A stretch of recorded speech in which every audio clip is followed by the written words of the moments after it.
Welcome to the first 40. It's Black Door and Puma. Ice will be with us momentarily, man. Let's go to the hot takes, man, and what you've been thinking about before we get into all the stuff we're going to talk about today. Hot take, man. I'm gonna throw something at you, man, that is, may not be well received or well liked. Justin Fields, bro. And I think we've been spending a lot of time blaming everybody else, looking around and, Chicago. Don't get me wrong, Chicago. Granted, man. When is he going to start taking accountability? And when are people going to start looking at the field for what he's not doing? That's what I'm talking about, And it's so interesting. I was watching the show earlier, and Ice may not like this, but they were showing the college quarterbacks that come from Ohio State have not done well in the NFL. And I was like, damn, they have the list. And I was like, whoa. And I'm not just saying that because of Ohio State, but it does start to make you wonder because they were showing some plays that he's just not even beating the defense. And I'm not sure if you heard his press conference today. He came out and basically said, they're giving him too much information. Bro, you're in your third season. Are you studying? Are you understand? I mean, what's going on? And that reminds me of Kyler Murray a couple of years ago. They got to pay you and put in your contract. What are these young cats doing, man? So, to me, I looked at the first season. I looked at the second season. You got to do something, bro. It ain't all the coordinators. At what point are you looking in the mirror and saying, I could do better. I need to do something different. And I hope at some point some elders state's quarterback, step in and talk to this cat. Warren Moon, someone of that nature that can probably pull him to the side and say, let me work with you. Because I'm tired of hearing of these white guys that find these quarterbacks and work with them. Why aren't we hearing, our older quarterbacks finding these young cats that want to be maybe mentored and working with them? I know I said a lot there, man, but that's like my first take right there, boss. Yeah, I hear what you're saying, man. And I sent you a text earlier this season after the first game, and you got my thoughts about this. This is his second coach in his third year, and this coach don't want him. This coach doesn't want him, and he's not really catering to what this guy could really do.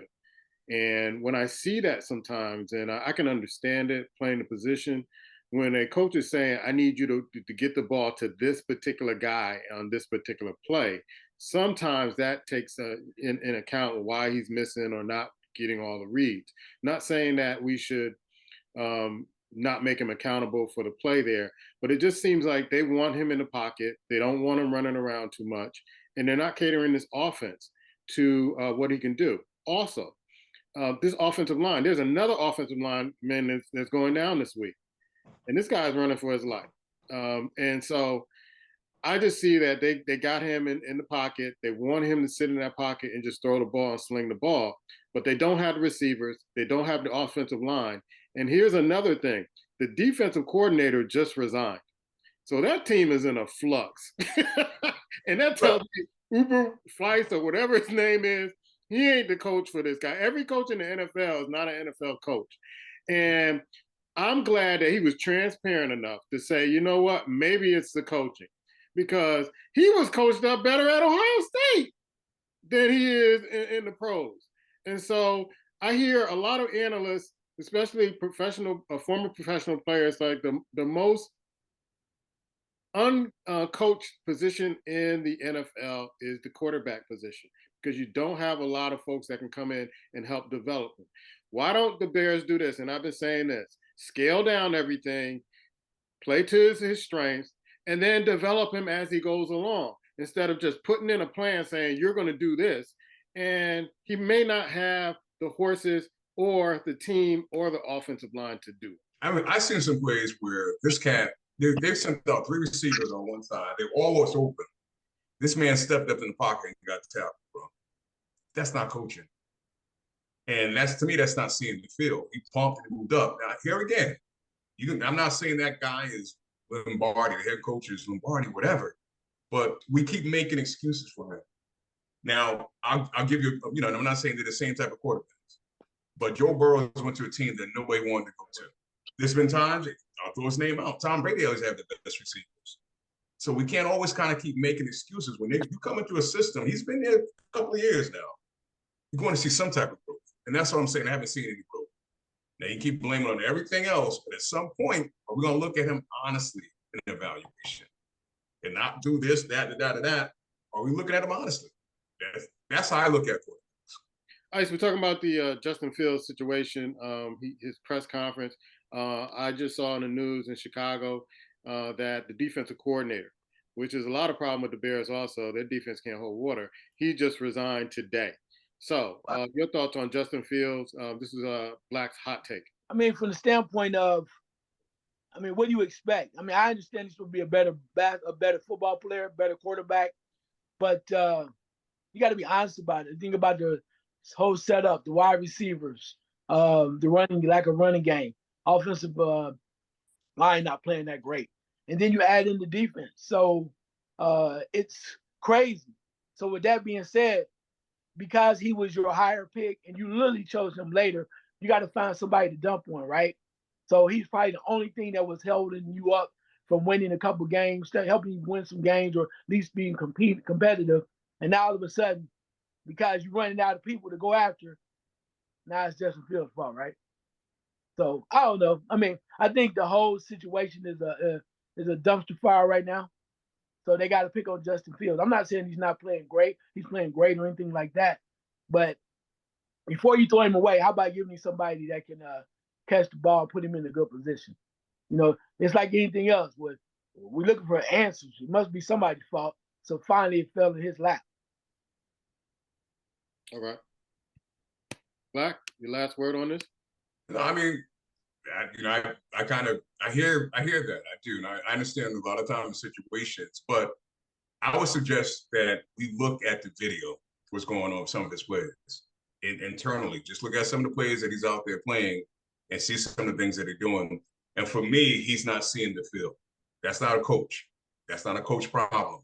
He's not seeing the field. Now, a lot of times in college, you get that one read and you hit. If not, you move.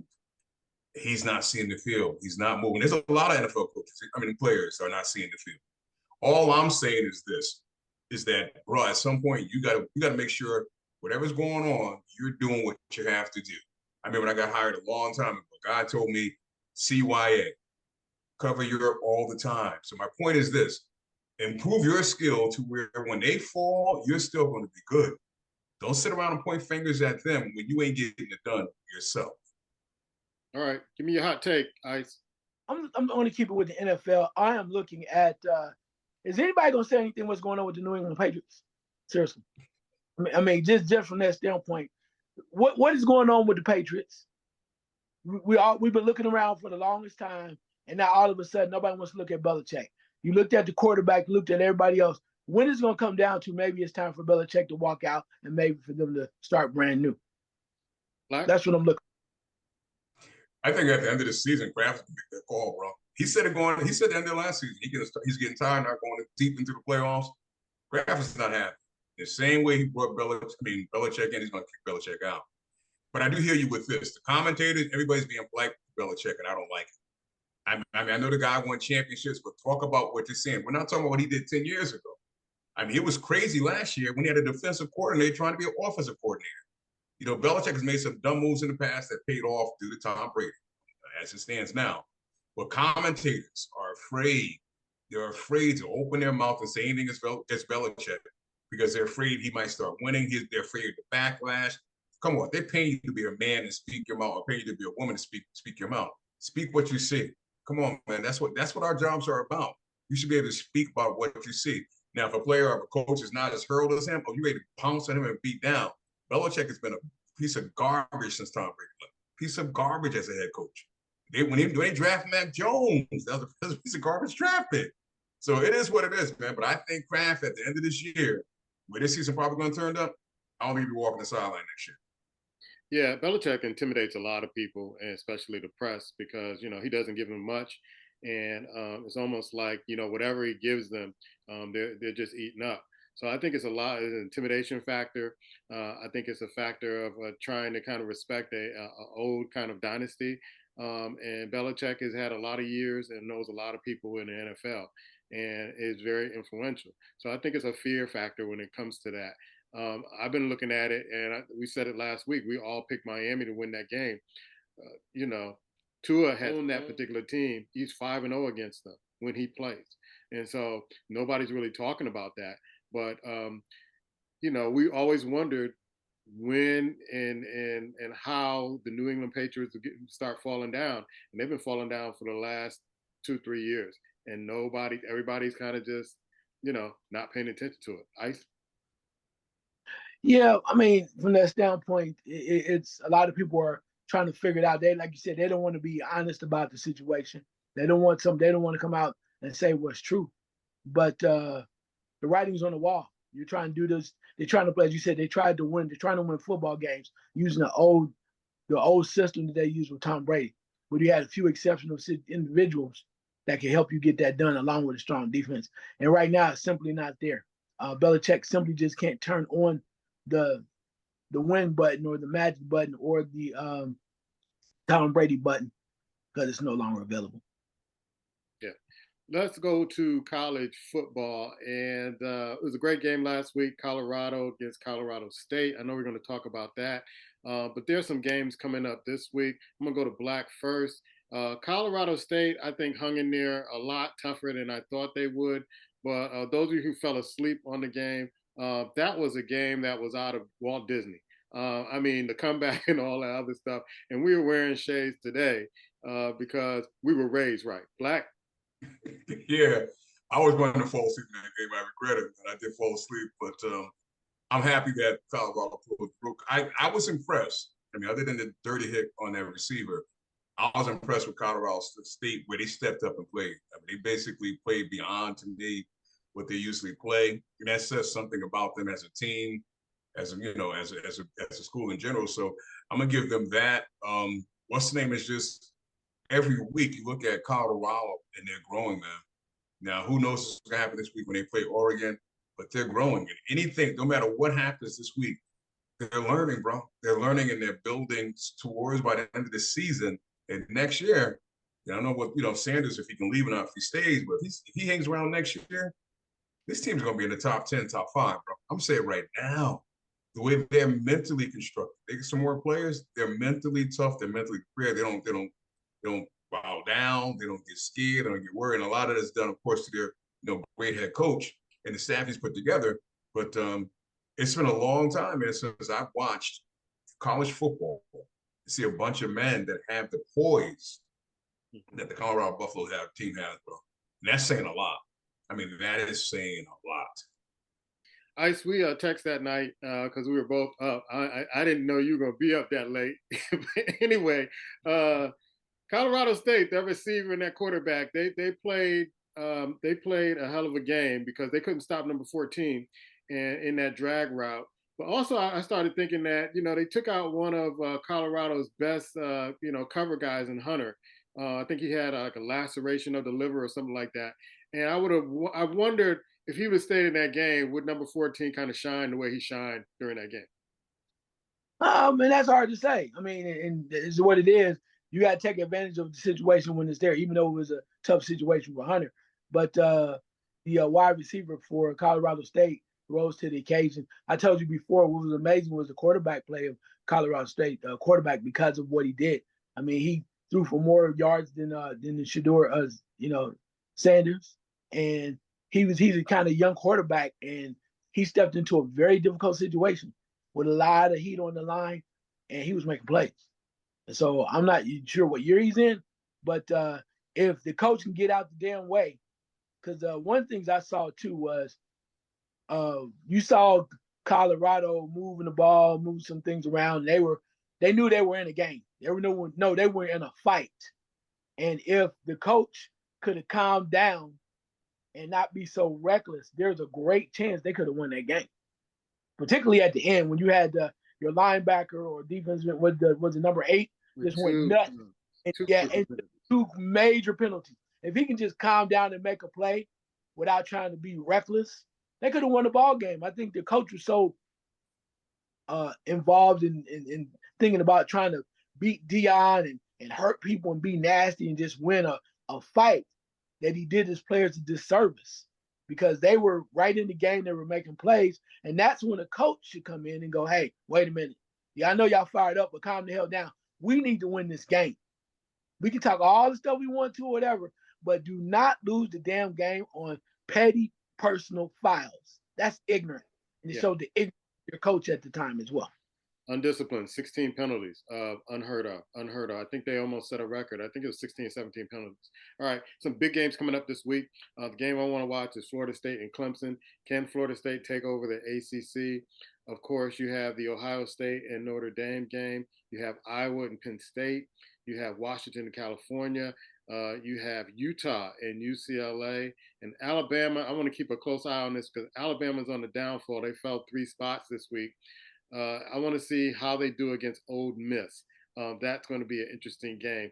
Black, what are some of the games you're going to be paying attention to?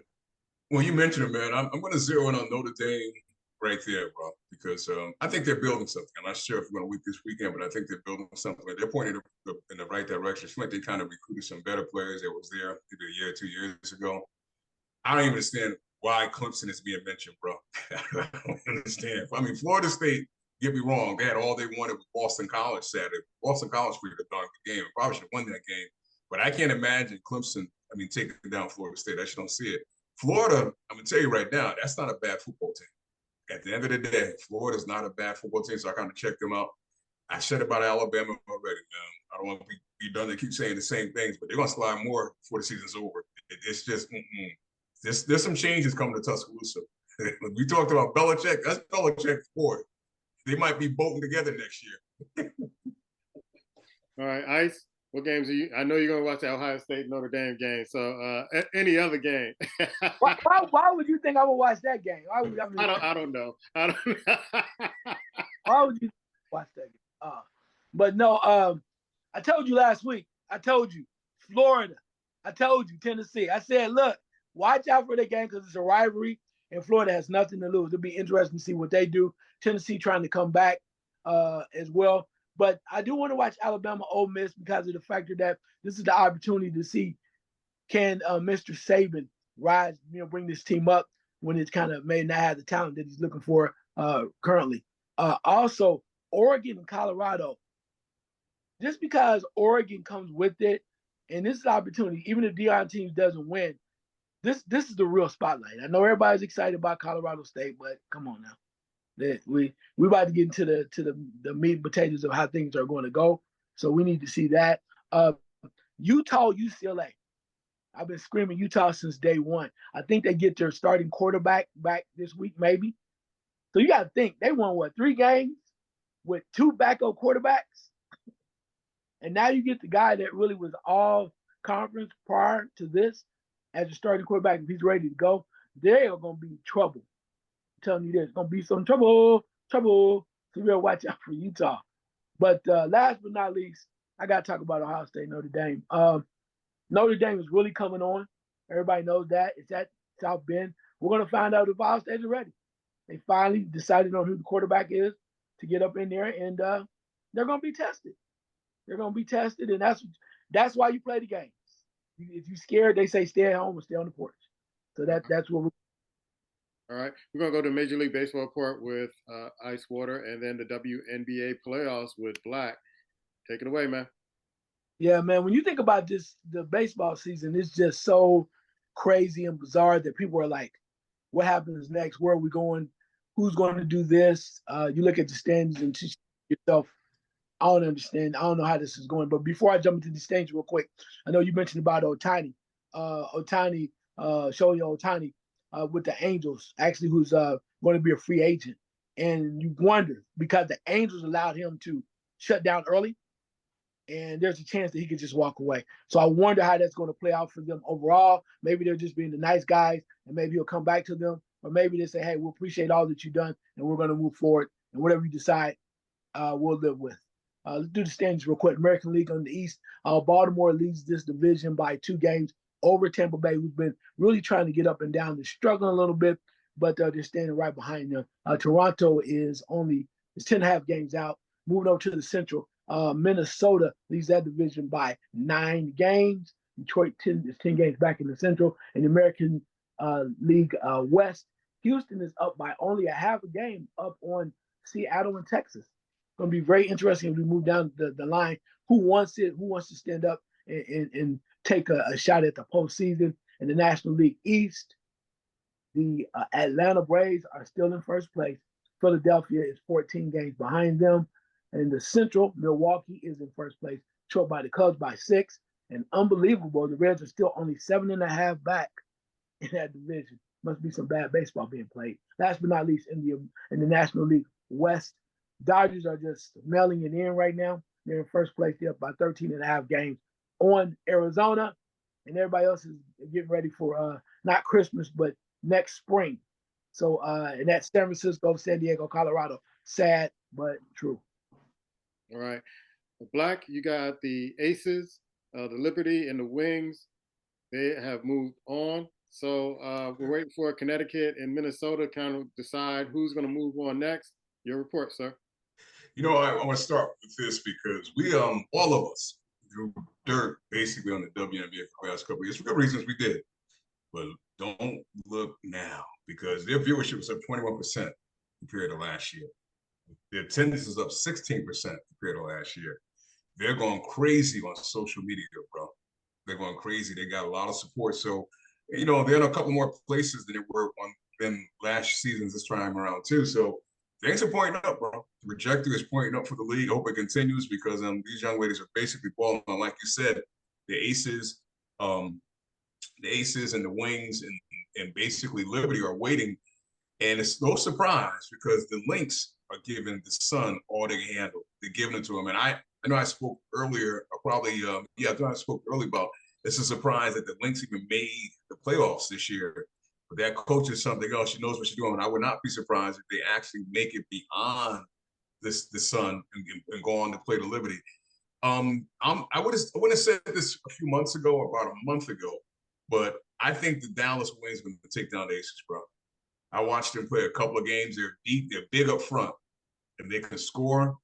And that young lady, I can't even think, Agumake, from Notre Dame. Oh, that sister right there. I don't think the Aces have enough for her. I just don't think they do, or for that team in general. So I'm picking an upset right now. The Wings are going to get past the Aces.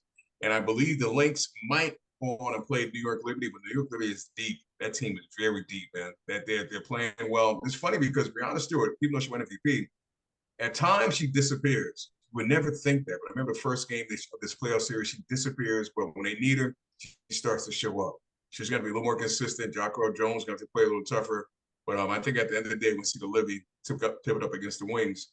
But it's good basketball, man. It's good basketball. I just don't understand sometimes like a game on Sunday at 3 o'clock. Why are you putting these ladies on a Sunday afternoon during football season? Yeah. It makes no sense. It just, you got to be kidding me. It makes no sense.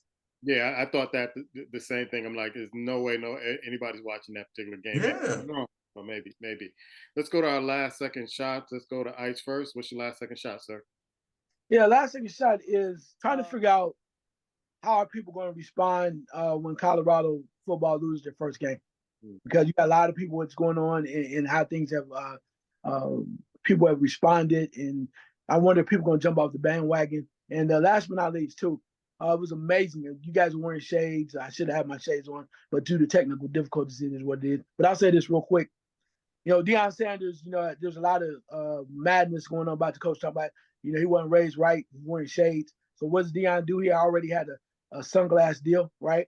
Had a sunglass deal. Turns that around where on the day of, one day, the sunglass company that he is backed by made over $1 million just off of shades, selling the shades alone.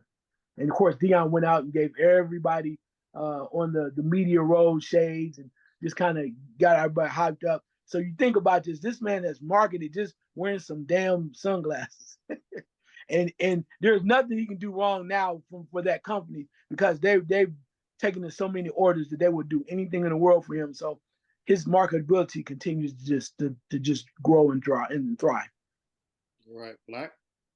Yeah, I'm gonna kind of stay there for the most part because I don't know if you guys heard it, but there was a threat against the player that I guess had Hunter and last week his liver, a threat to take his life. And at the end of the day, we are enjoying some fascinating football, some great expectations hype that we are blessed to actually sit back and watch and enjoy. And let that be enough, man.